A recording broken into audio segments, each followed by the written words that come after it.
제가 어제 오후에 중국에서 오랫동안 선교사를 했었고 지금은 제주도에서 중국의 신학생이나 목회자를 4개월마다 한 달씩 받아서 3개월마다 한 달씩 받아서 신학 훈련을 하는 목사님으로부터 전화를 받았습니다.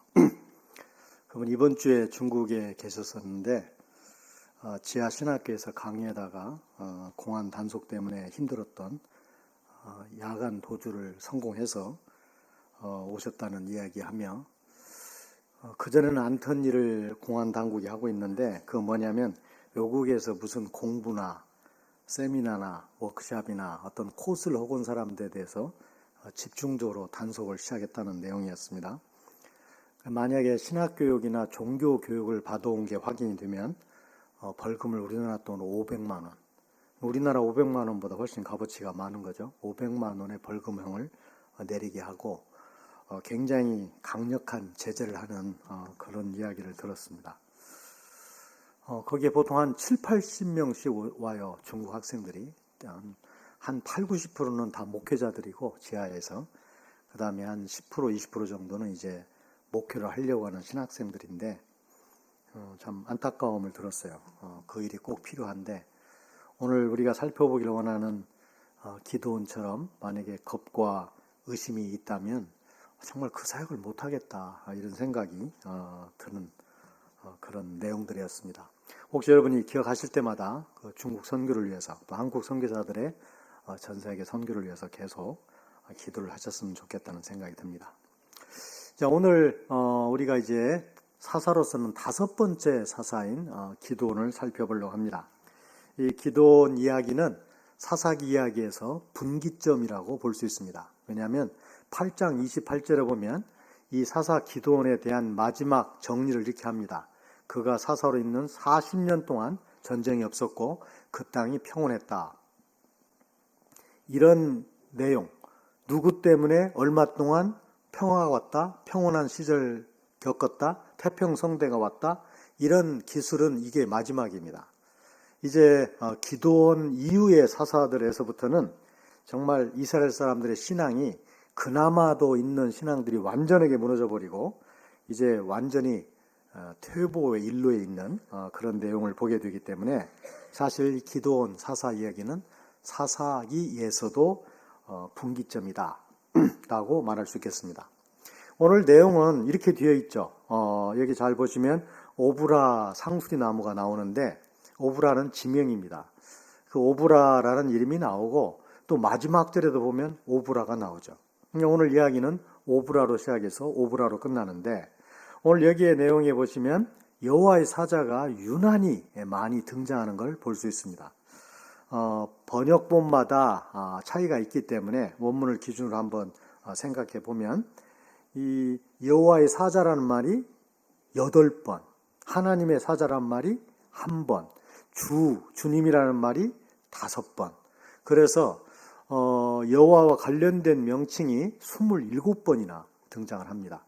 그리고 인간 쪽에서의 주인공이라고 말할 수 있는 기도원도 적지 않죠. 16번이나 등장합니다. 그러니까 오늘 이야기는 이 여호와의 사자와 또는 여호와와 기도원 간의 관계 또는 사명을 주고받음, 메시지를 주고받음 이런 내용이 주 내용이라는 걸 볼 수 있습니다. 여호와의 사자가 오브라의 상수리 나무 아래에 앉아 있다가 누구를 방문하냐면 기드온을 방문합니다. 그런데 기드온은 바로 요아스의 아들이었고 므낫세의 자손이었는데 이 기드온이 뭘 하냐면 포도주 틀, 이게 포도주를 짤 수 있도록 만들어 놓은 틀 안에서 타작을 하는 모습을 방문하게 됩니다. 그런데 이 방문해서 이 호칭부터가 사실 범상치 않죠. 힘센 용사여 또는 큰 용사여 라고 부릅니다. 그러면서 이렇게 말하죠. 하나님이 너와 함께 하신다. 사실 그 말을 들은 기도원은 굉장히 의문이 그동안 많았는데 거기에다가 다 쏟아놓죠. 아니, 당신이 말한 대로 하나님 우리와 함께 하신다면 우리가 이렇게 고통 가운데 있는 것이 말이 됩니까? 우리가 조상으로부터 들어보건대 하나님께서 우리 조상들에게 많은 기적을 이미 베푸셨다는 얘기를 들었습니다. 더군다나 하나님께서는 이스라엘 사람들을 애굽에서 이집트로부터 구해낸 이야기도 들었습니다. 근데 지금은 하나님께서 우리를 버리셨습니다. 지금 우리들은 미디안의 정복을 당한 미디안의 지배 아래 놓여 있습니다. 라고 얘기를 합니다.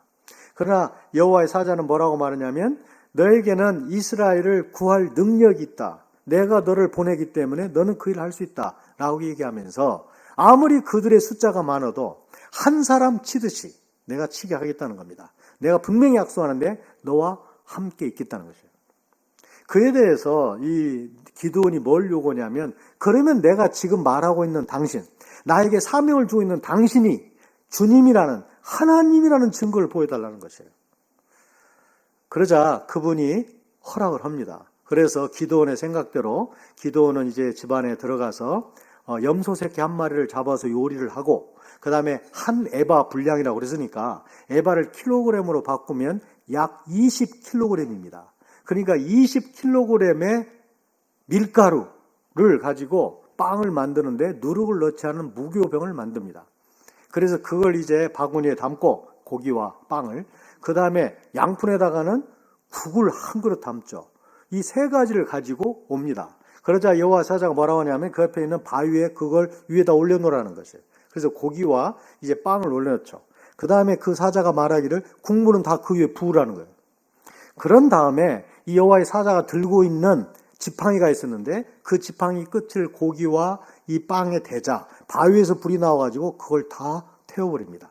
그 내용을 본 다음에 기드온이 이런 마음이 든 거죠. 이분은 보통 사자가 아니구나. 보통뿐이 아니구나. 그래서 이렇게 한탄하죠. 이제 내가 죽게 되었구나. 내가 여호와의 사자의 얼굴을 직접 보았기 때문이다. 라고 말하자 여호와께서 뭐라고 하냐면 너는 죽지 않을 것이다. 안심하라. 그렇게 얘기하죠. 그러자 이제 이 기드온은 여호와께 드릴 제단을 거기에 쌓게 되고 이름을 붙이는데 그 제단에 여호와 샬롬이다. 샬롬은 평화, 평안 그런 뜻이죠. 여호와는 우리에게 평안을 주시는 분이다. 이렇게 얘기를 하고 그 다음에 마지막이 오브라로 끝나는데 아비에셀 사람들이 살고 있는 오브라에 지금도 그 제단이 있다는 것이에요. 오늘 내용이 바로 이런 내용입니다. 이런 내용을 통해서 하나님께서 우리에게 뭘 말씀하시는지를 한번 살펴보도록 하겠습니다. 저는 기드온 설교를 3번에 나눠서 하려고 합니다. 기드온에 대해서는 사사기가 3장에 걸쳐서 다루고 있습니다. 6장, 7장, 8장. 6장에는 오늘 내용처럼 하나님께서 여호와의 사자가 기드온에게 찾아오셔서 사명을 주시고 그 다음에 그분이 하나님인지를 알게 해달라는 기드온의 요청에 따라 불을 내려서 재물을 태우는 장면. 그 다음에 이제 3가지 명령을 주시죠. 그 명령을 기드온이 순종하죠. 그러고 난 다음에는 이제 군대를 모으게 되는데 성령이 임한 다음에 군대를 모으게 되는데 군대를 모아서 32,000명이 모아졌다는 내용까지가 6장이고 7장은 이제 그 32,000명 중에서 31,700명을 돌려보내고 300명만을 남겨가지고 미디안 연합군 13만 5천 명을 대적하게 하는 그러니까 일당 450이 드는 거죠. 이렇게 엄청난 전쟁을 승리로 이끄는 장면이 7장이고 그 다음에 8장에서는 불행하게도 기드온은 전반기에서 하나님께 두려운 가운데서 순종을 하고 제대로 쓰임을 받았지만 후반기에 가가지고 참 안타까운 실패의 삶을 살게 됩니다. 그래서 이 8장이 다루고 있는 기드온의 실패의 삶에 대해서 3번째로 설교를 하게 될 것입니다. 자, 오늘 얘기를 보시면 오늘 이야기에서 굉장히 처음부터가 이런 내용이죠. 큰 용사요. 힘센 용사요. 사실 지금 이 사람이 일하고 있는 곳은 어떠냐면 포도주 틀인데 그 당시 포도주 틀을 어떻게 만들었는가? 우리가 생각하는 그런 아주 단단한 바위가 아니에요. 그쪽 바위는 파낼 수 있는 바위예요. 그래서 이 바위를 파내가지고 구멍을 낸 것이에요. 마치 여물통처럼 큰 여물통처럼 그 안에 들어가서 거기에는 포도주를 밟아서 즙을 짜는 곳인데 그 안에 들어가서 타작을 하고 있다는 것이에요. 이 타작한다는 11절의 단어도 보통 타작한다는 단어가 아닙니다. 이 단어는 특별히 막대기로 쳐서 소규모로 하는 타작을 할 때 묘사하는 단어가 이 단어예요. 그런 점에서 이 사람은 지금 굉장히 소규모로 미디안 사람들의 눈을 피해서 겁이 많기 때문에 사실 그런 상황이기 때문에 그 일을 하고 있단 말이에요. 그런데 찾아온 여호와의 사자는 그를 힘센 용사, 큰 용사라고 부르고 있죠. 그러니까 이 기드온이라는 사람이 그렇게 용사의 자질이 있거나 큰 용사처럼 보이는 사람이기 때문에 이렇게 말한 게 아니라 하나님은 그런 사람에게 찾아오셔서 큰 용사라고 불러주신 것이에요. 이건 어떻게 보면 역설법과 같은 것인데 내가 그런 너를 큰 용사로 쓰시겠다는 하나님의 약속이 들어있는 것을 볼 수 있습니다. 그 당시 미디안 사람들의 수탈 때문에 사실은 기드온뿐만 아니라 모든 사람들이 그렇게 겁과 두려움에 사무쳐서 살았어요. 이 사람들은 동굴에 살았습니다. 이 사람들은 웅덩이를 파고 살았습니다. 이 사람들은 산속에 들어가 살았습니다. 왜냐하면 7년 만에 이 사람들이 6장 6절과 7절에 보시면 여호와께 부르짖었다는 말이 2번이나 기록되어 있습니다. 미디안 사람이 이스라엘 사람을 20년 지배한 것도 아니고 40년 지배한 것도 아니에요. 단지 7년 지배했는데 얼마나 이들이 수탈이 악랄하고 힘들었는지 이스라엘 사람들이 여호와께 2번이나 부르짖죠. 그리고 8절부터 8절, 9절, 10절 이 세 절에는 이스라엘 사람들의 정체성이 기록이 되어 있습니다.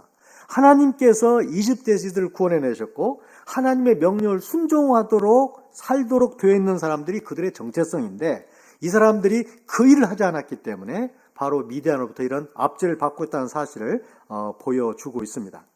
어쨌든 그 일이 있은 다음에 이제 이 기드온이 하나님한테 구하죠. 뭘 구하냐면 당신이 하나님이라는 걸 보여달라는 것이에요. 사실 우리가 쉽게 생각한다면 그럴 수 있었겠다라는 생각이 들죠. 지금 다 여호와 신앙이 무너져버리고 모두 우상 숭배하고 있는 이 처지에서 하나님께서 여호와의 사자가 갑자기 찾아오셔서 이런 엄청난 명령을 내렸을 때 우리라도 그런 말을 할 수 있겠죠. 정말 하나님 맞으세요? 제가 그 말씀 순종해도 되는 것이에요? 이런 생각이 할 수도 있겠죠. 그래서 그 부분에 대해서는 조금 이해가 한다고 치더라도 이제 계속되는 그의 표정을 구하는 문제는 우리가 한번 생각해 봐야 됩니다. 사실 여기에서 우리가 먼저 문제를 삼아야 할 것은 여호와의 사자라는 것이에요. 여호와의 사자. 도대체 여호와의 사자가 누구를 가리키는 것인가? 우리가 언뜻 생각하면 여호와의 사자, 여호와가 보내신 사자. 그러니까 적어도 여호와는 아닐 것 같죠. 그러나 그렇지 않습니다. 그 내용을 보면 그 여호와의 사자를 주라고 부르고 또 여호와라는 호칭이 계속 나오고 여호와의 사자가 있든지 없든지 여호와와 이 얘기를 하고 이런 내용을 다 종합해 보면 그 여호와의 사자가 누구냐? 신약에서 예수 그리스도라는 이름으로 이 땅에 오셨던 그분이 구약시대에 인간들을 접촉하실 때 여러 번 나타나셨던 그분이세요. 바로 그분이 누구냐 하면 이위신 성자 예수님 하나님을 가리키는 것입니다. 그러니까 여기에 나와 있는 이 내용을 볼 때 지금 여기에는 하나님께서 등장하시고 예수님이 등장하시고 34절에 보시면 여호와의 신이 그에게 임했다고 되어 있습니다. 그래서 임했다는 말을 우리 원어를 우리말로 쉽게 풀이하자 뭐냐면 옷 입듯이 임했다는 뜻이에요. 옷 입히듯이. 그러니까 하나님의 능력이 성령이 그에게 옷을 입히듯이 강력하게 임했다는 것입니다. 그러면 지금 이 사사 기드온의 역사에 누가 개입이 되어 있는가? 삼위일체 하나님이 다 개입이 되어 있는 것이에요. 여호와의 사자인 예수님이, 그 다음에 여호와의 신인 성령이. 그런데 지금 이 사람이 처음에 당신이 누구냐고 묻는 것까지 이해한다 치더라도 그렇게 이제 성령이 임하자 무슨 일을 하냐면 군대를 모으게 됩니다. 엄청난 군대가 모아져요. 32,000명이 순식간에 모아지게 돼요. 미디안과 싸우겠다고. 그 와중에서 다시 기드온이 하나님 앞에 표징을 구합니다. 그 내용이 뭐냐면 내가 나아가서 이스라엘을 구원할 그 사사 맞다면 나에게 징표를 보여달라는 것이에요. 그 징표가 뭐냐면 우리가 잘 알고 있는 양털 뭉치 징표예요. 이슬을 내려가지고 주위만 처음에는 양털만 젖게 해달라. 그래서 다음 아침이라 보니까 이슬이 얼마나 그 양털에 내리고 나머지는 다 말랐는지 이슬을 쥐어짜면 물이 나올 정도로 이슬을 많이 내려주셨어요. 사실 그 정도면 확실한데도 이 기도는 또 요구합니다. 이번에는 양털은 보송보송하고 주위만 흠뻑 젖게 해달라는 거예요. 하나님이 거기에 대해서도 또 그 요청을 들어주십니다. 사실 이런 내용을 보면 이 사람의 양털 뭉치 하나님 앞에서의 요청은 상당히 바람직하지 못하다는 사실을 알 수 있습니다. 긍정적으로 보자면 하나님의 뜻을 확신하고 싶어서 그렇다고 볼 수 있지만 좀 지나친 것이에요. 하나님께서 내가 너를 보냈다. 그 다음에 불로서 보여주시고 양털로 보여주셨다면 사실은 믿고 따라서 가야 될 텐데 그 사람은 그러지 못하죠.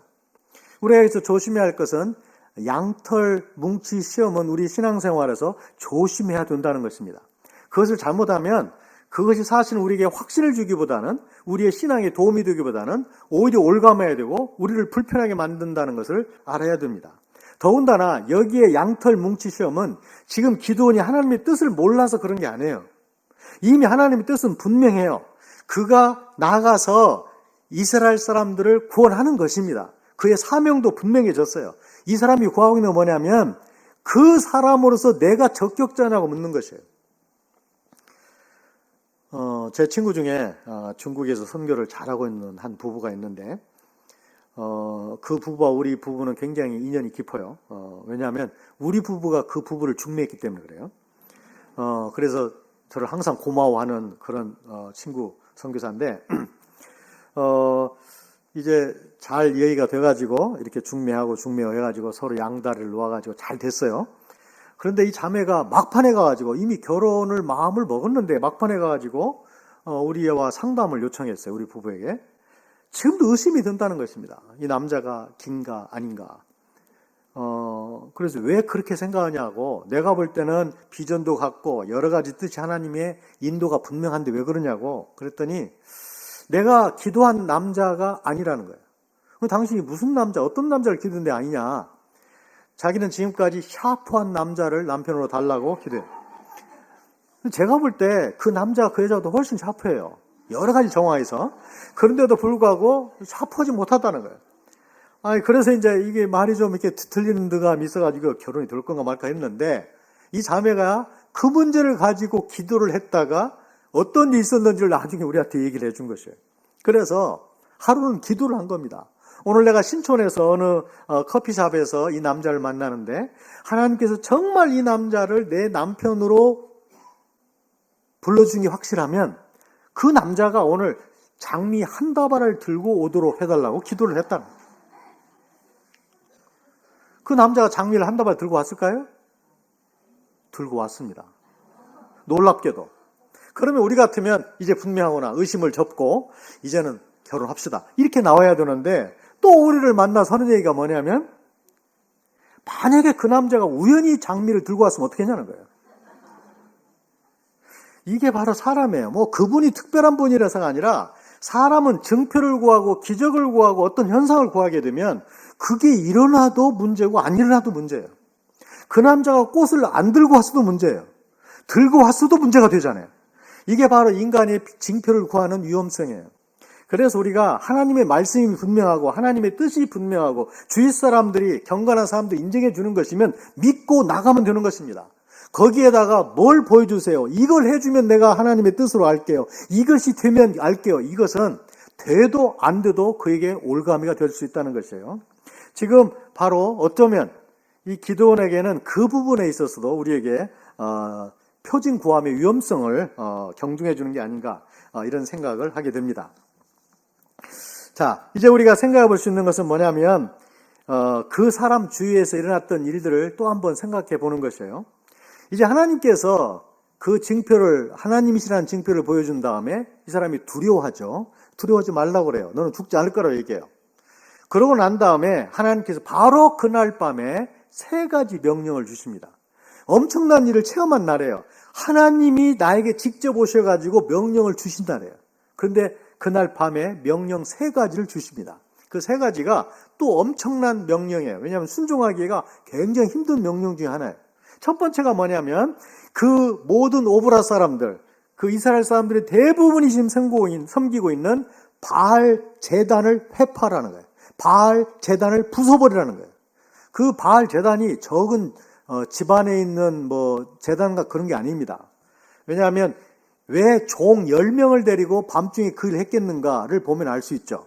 그 당시 그들의 바알 제단의 보통 사이즈는 7m, 8m 정도, 7, 8m, 7, 8m. 그 다음에 높이가 1.3m. 그러니까 그 제단을 허술하게 조그만하게 집안의 신상처럼 세우는 게 아니에요. 굉장히 큰 일이에요. 그리고 지금 마을의 모든 사람이 그 바알신을 섬기고 있는 것이에요. 심지어 자기 아버지가 그 바알 제단을 책임지는 관리자예요. 그 다음에 두 번째로 뭐냐면은 그 옆에 있는 아세라 목상을 찍어버리라는 것이에요. 그리고 세 번째가 뭐냐면 그 아세라 목상 그걸 가지고 찍은 그 나무를 가지고 7년 된 수소 한 마리를 여호와의 단을 만들고 제단을 만들고 거기다 태워드리라는 것이에요. 이 세 가지 명령을 받게 됩니다. 이 사람은 그걸 순종을 합니다. 그런데 낮에 순종하는 데는 역시 부담이 됐을 것 같아요. 왜냐하면 사람들의 방해도 예상이 되고 두렵기도 하겠죠. 그래서 이 사람은 10명의 종을 데리고 밤중에 그 일을 하게 됩니다. 사실 이 기도원 이야기에는 밤이라는 단어가 굉장히 많이 등장합니다.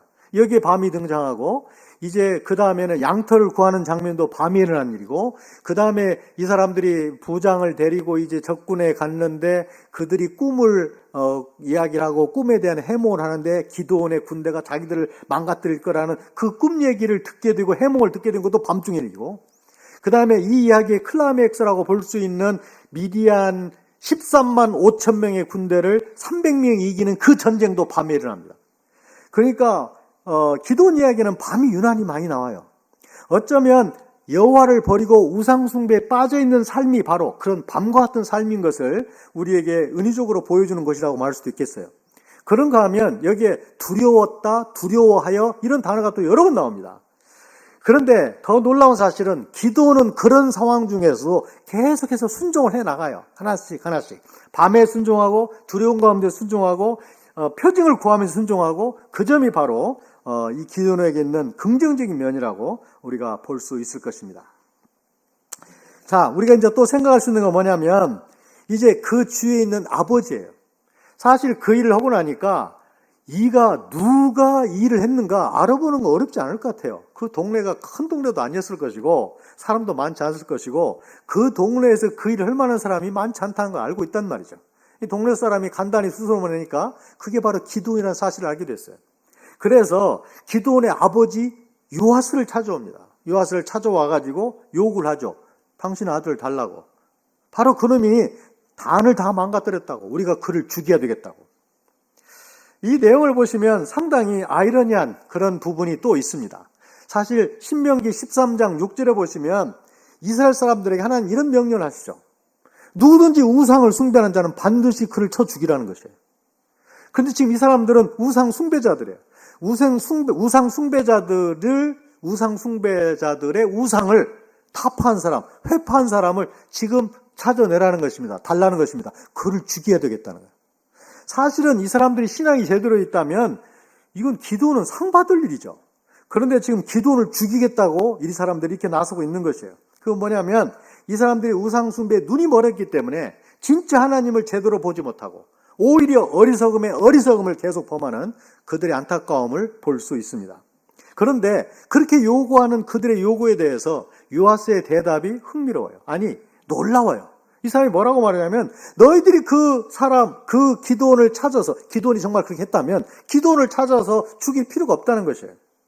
만약에 바알 신이 참신이라면 그 바알 제단을 허물고 아사레 상을 이렇게 찍어버리고 태워버린 그러한 놈을 가만히 놔두겠냐는 거예요. 그 신이 친히 징벌을 할 거기 때문에 너희들이 나설 일이 아니라는 것이에요. 이 내용이 굉장히 지혜로운 대답이긴 한데 이 사람이 왜 그렇게 얘기했을까요? 단순히 자기 아들을 보호하기 위해서 한 것이 아닌 것을 쉽게 알 수 있습니다. 사실 이 사람은 평생을 우상 숭배로 살아온 사람이에요. 심지어 우상을 관리해 오던 사람이에요. 동네 사람들 대표해서. 그런데 이 사람이 계속 거기에 빠져 있다가 자기의 아들이 엄청난 결단을 하고 하나님 쪽으로 돌아선 모습을 보고 이 아버지도 돌아선 것이 아닌가라는 생각을 갖게 됩니다. 참 놀라운 일이죠. 그 놀라운 일 뒤에 또 하나님의 놀라운 은혜가 그의 요아스에게 일어나고 있는 모습을 우리가 볼 수 있습니다.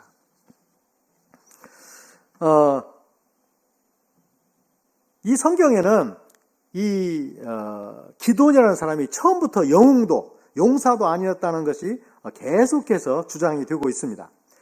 오늘 이야기에서도 나와 있고 2번이나 양털을 구한 것에 나와 있고 오죽 그 사람이 의심과 흔들림이 많았으면 다시 또 부장과 그를 데리고 적진에 들어가게 하셔가지고 거기서 그들의 꿈을 듣게 하고 해몽을 듣게 하고 또 확신을 하게 하는 그런 모습까지 일으켰는지를 우리가 돌아볼 때 이 사람은 처음부터 절대 영웅도 아니었고 용장도 아니었고 용기가 대단한 사람도 아니었던 게 분명합니다. 하나님께서는 그 못 믿어하고 하나님께서는 그 어려워하고 그 힘들어하는 사람을 부르셔서 큰 용사로 쓰셨다는 사실을 우리가 기억해 둘 것입니다.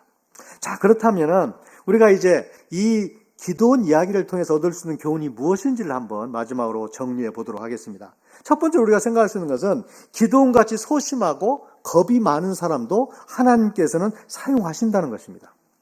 지금 기도원이 싹수가 보이고 기도원이 가능성이 넘쳐 보이고 자질이 있어 보이고 장래가 보이기 때문에 쓰신 게 아니에요. 지금 기도원이 하고 있는 행동을 보나 이 사람의 마음 상태를 보나 모든 그 당시 이스라엘 사람이 그랬던 것처럼 소심하고 그 다음에 굉장히 겁이 많고 미디안 사람들의 오랜 스타일 때문에 두려워하고 정말 너무 힘들어하는 그런 사람, 평범한 사람이었어요. 하나님께서 그를 뭐라고 말하시냐면 큰 용사다, 힘센 용사다 하고 불러주시는 것이에요. 이 말은 역설적으로 내가 너를 그런 사람으로 쓰겠다는 것이에요. 하나님께서 우리를 부르시고 쓰시기 때문에 우리가 용사가 되는 것이지 그가 용사로서 자질을 갖췄기 때문에 용사로 부름받은 건 아니라는 사실을 우리는 분명히 알아야 됩니다. 특별히 여기에 보시면 이 여호와의 사자와 이 처음에 만나가지고 기도원이 그 재물을 태우는 문제에 있어서 굉장히 의미심장한 한 부분을 발견할 수 있는데 그건 이 부분이에요. 이 여호와의 사자가 자기가 들고 있는 지팡이의 끝을 어디에 대냐면 고기와 빵에 댄단 말이죠. 그래서 어떤 일이 생기는가? 바위에서 불이 나와가지고 그걸 다 태웠단 말입니다. 사실 우리의 상식적인 생각으로 보면 지팡이를 댔으니까 지팡이 끝에서 나오는 게 상식 같은데 그러지 않아요. 이건 우리에게 굉장히 시사하는 바가 크다고 생각되는데 우리가 하나님의 명령에 순종해서 지팡이처럼 가 있기만 하면 가서 대기만 하면 일은 누가 하시는가? 하나님이 하시는 것이에요. 바위에서 불이 나오듯이.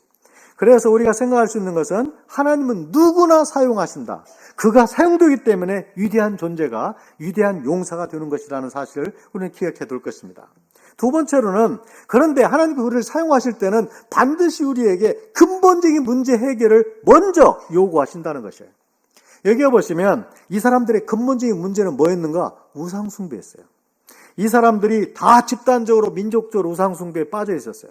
요아스가 그랬고 그 다음에 마을 사람들이 모두 그랬어요. 사실 요아스의 아들 기드온이 하나님의 일을 감당하는 데 있어서 가장 방해가 되는 해결해야 할 우선되는 문제가 뭐였냐면 우상숭배 문제였어요.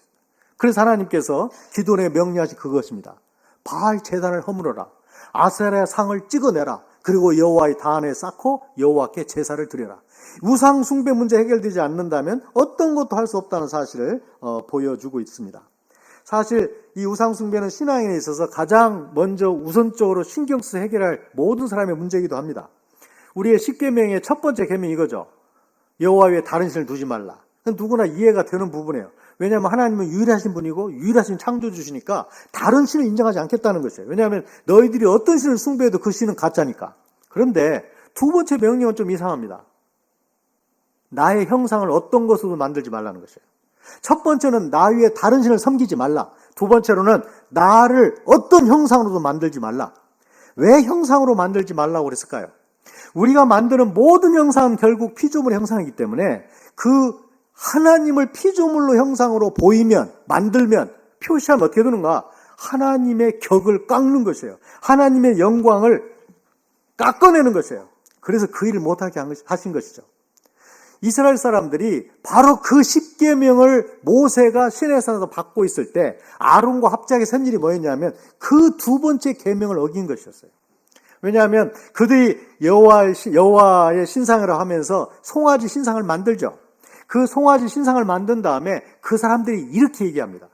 이스라엘아, 이는 너희를 애굽 땅에서 인도하여낸 너희 신이로다. 지금 이 사람들은 하나님을 섬기다가 이방신을 다시 섬기겠다는 뜻이 아닙니다.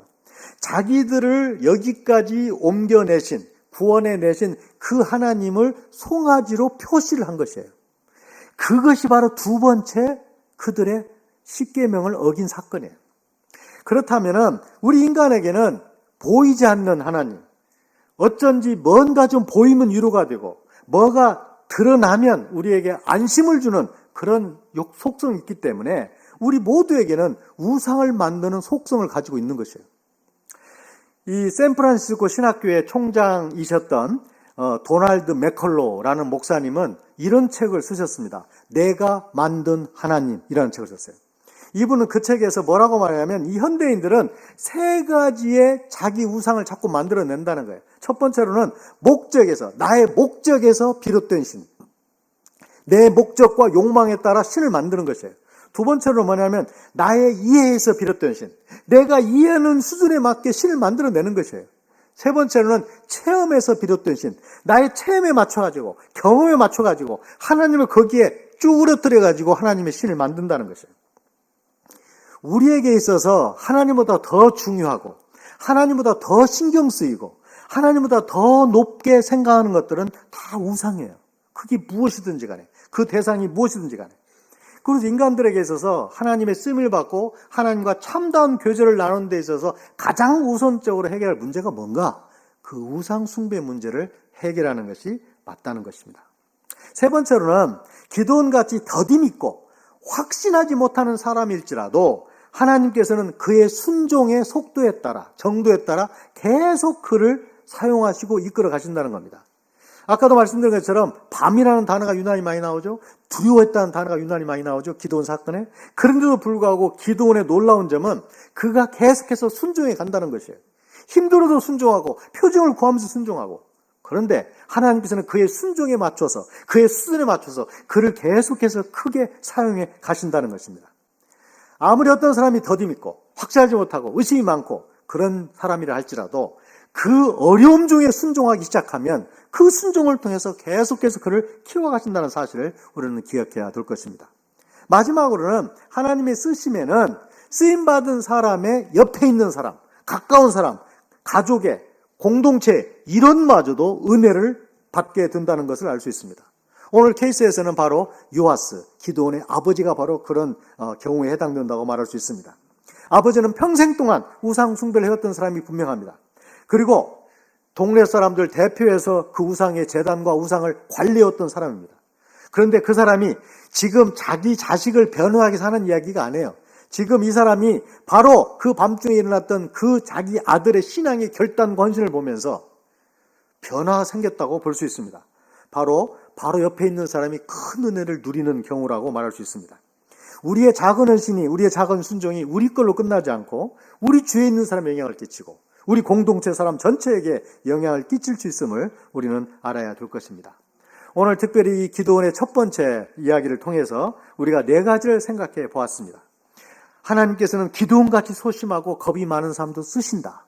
그러니까 하나님께서는 자질 있고 능력 있고 준비된 사람을 쓴다기보다는 하나님이 쓰시고 하나님이 부르시기 때문에 우리가 위대한 사람이 되는 것이라는 사실을 기억해야 될 것이고, 우리가 일을 하는 것에 있어서도 그 일 하나님이 하시는 거다. 두 번째로는 하나님께서 우리를 사용하실 때 우리의 근본적인 문제 해결을 먼저 촉구하신다는 것입니다. 세 번째로는 하나님께서는 기도원같이 더디 믿고 확실하지 못하는 사람도 그의 순종의 속도와 그의 수준에 맞춰서 하나님은 계속해서 그를 사용하시고 키워가신다는 사실을 기억해야 될 것입니다.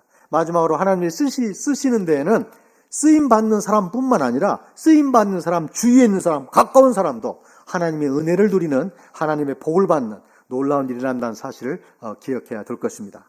기도원을 통해서 우리에게 주신 이런 교훈들이 저와 여러분의 삶에 큰 위로와 큰 교훈으로 평생 남기를 주님의 이름으로 축원합니다. 기도하겠습니다. 하나님 아버지 참으로 감사합니다. 오늘 또 우리에게 복된 주일을 허락해 주시고 또 귀한 이 자리에서 주님을 경배하며 주님을 찬양하며 감사할 수도 하여 주신 거 참으로 감사합니다. 오늘 또 기도원을 통해서, 사사 기도원을 통해서 겁과 의심이 많았지만 그를 사용해서 하나님의 놀라운 역사를 이루신 교훈을 보면서 우리가 하나님 앞에서도 소망을 갖습니다. 우리를 사용하여 주시고 주님이 원하시는 사람으로 계속해서 성장시켜 주옵소서. 이 모든 말씀을 예수님의 이름으로 기도하였습니다.